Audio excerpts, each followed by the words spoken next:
গতিসীমা 40 kilometre. এটা কিন্তু বাংলায় লেখা, এটা 80 নয়, সর্বোচ্চ গতিসীমা হচ্ছে 40 কিলোমিটার। তো hello my dear friend, this is Rifat Sheikh from Bangladesh.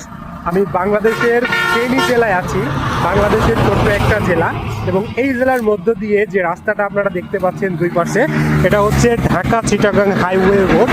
এই ঢাকা চিটাগাং হাইওয়ে রোডটা হচ্ছে বাংলাদেশের সর্বোচ্চ রাস্তা আপনি বলতে পারেন, কারণ এটাকে জাতীয় মহাসড়ক বলা হয়।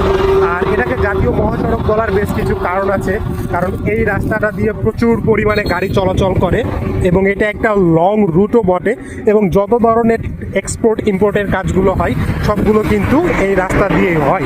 আর সবচাইতে যেটা বেশি হয় সেটা হচ্ছে বাংলাদেশের মধ্যে এই রোডের আমার মনে হয় সবচাইতে বেশি অ্যাক্সিডেন্ট হয়। আমি 2 বছর যাবত এই ফেনীতে আছি। 2 বছরে আমি যে এলাকাটুকুতে থাকি ওই এলাকার মধ্যে প্রায় 25টা অ্যাক্সিডেন্ট দেখেছি, যার মধ্যে অধিকাংশ অ্যাক্সিডেন্ট হয়েছে বাইক, তারপরে আপনার বিভিন্ন গাড়ির সাথে হয়েছে, কিন্তু মানুষের সাথে হয়েছে, মানুষ মারা গেছে। এর পেছনে কারণটা হচ্ছে যে আমরা সাধারণত যখন রোড ক্রস করি তখন কিন্তু আমরা সচেতনভাবে রোড ক্রস করি না, কারণ এটা একটা ব্যস্ততম রাস্তা, এখানে অ্যাক্সিডেন্ট হওয়াটা স্বাভাবিক বিষয় যদি আপনি সচেতন না হন রোড ক্রসিং করার সময়। আমাদেরকে একটু জনগণকে সচেতন হতে হবে রোড ক্রসিংয়ের ব্যাপারে।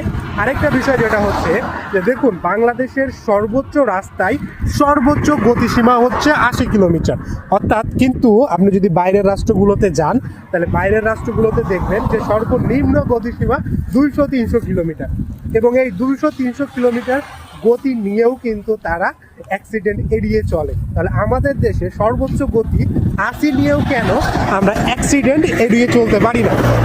এর পেছনে কারণ হচ্ছে বেশ কিছু কারণ, নর্মাল কারণ আছে, আপনারা জানেন যে বেপরোয়া গতি, 2 নম্বর হচ্ছে ওভারটেকিং টেন্ডেন্সি, 3 নম্বর হচ্ছে আমরা তো ট্রাফিক আইন মেনেই চলি না, ট্রাফিক আইনের ঊর্ধ্বে আমরা। কারণ আপনি কখনোই কল্পনা করবেন না যে এখানে সর্বোচ্চ গতিসীমা 40 দেওয়া আছে, বাট একটা বাইক বা একটা বাস এই যে যাচ্ছে এগুলোর গতিসীমা আপনি 40 পাবেন না, সর্বনিম্ন এরা 60 গতিতে গাড়িগুলো চলে, এবং বাইকের গতি তো আপনি কল্পনা করতে পারবেন না কতটা চলে।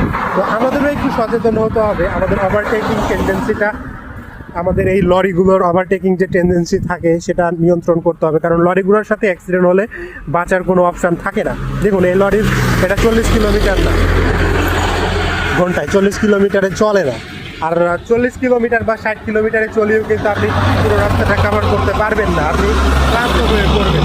সুতরাং আমাদের সব মিলিয়ে নিজেদেরকে সচেতন হতে হবে, আমাদের যারা ড্রাইভার গাড়ি চালায় তাদেরকে সচেতন হতে হবে। কিছু করার নাই, কারণ আমাদের দেশের যে রোডে বা চলাচল সিস্টেম সেটা সর্বোচ্চ গতি 80-র উপরে